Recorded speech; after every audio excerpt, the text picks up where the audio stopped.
you know, nandito kami ngayon sa sa handaan. Basta handaan, nandito kami.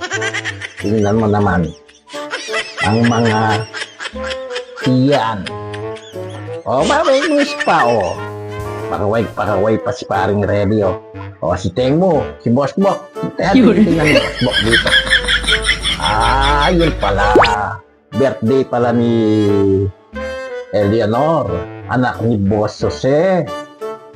Dibo pala ngayon, kaya na akong bida itong mga ito. Tingnan mo naman. Basta handaan, nandyan lahat, present yung mga yan. Tingnan mo, hindi na makatiyo. Kanina pa yan, galit na yan. Pero itong mga babae, tingnan mo, nauna na palang pumila. Ayan, tingnan mo naman. Talagang hindi na makatiis yan, kaya tingnan mo mukha.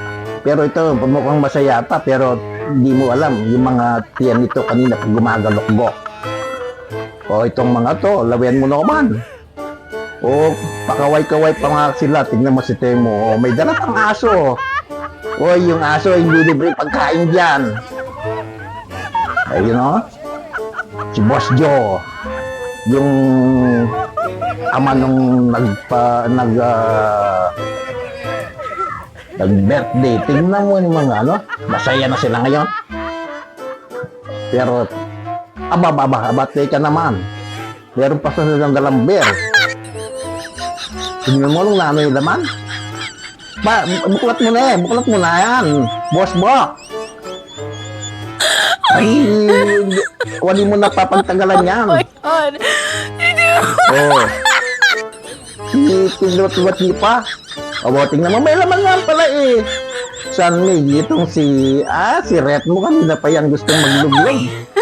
Sabi niya, gusto ko nang magluglog eh.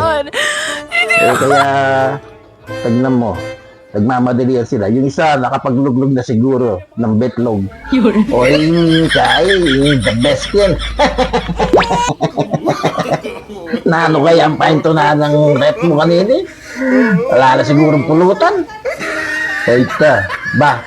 Magilabas si Pamol, sisiksik si Pamol, mo naman may Ret mo talagang. Ano ang hindi ako kahit wali dahil buntok may kitchen pala. No, marini kaya rugo dala kanini. Rugo. Nilalada mo nga marini tamang kitchen, Alben me. Meranot mo, lalap tulutan kanyan. Alben mo naman. Alben mo, tugantahin mo karina dala. At talagang yung Ret mo, lalayang pakundangan mo naman. Alben me. Dela ni Ipin karening mamulutan.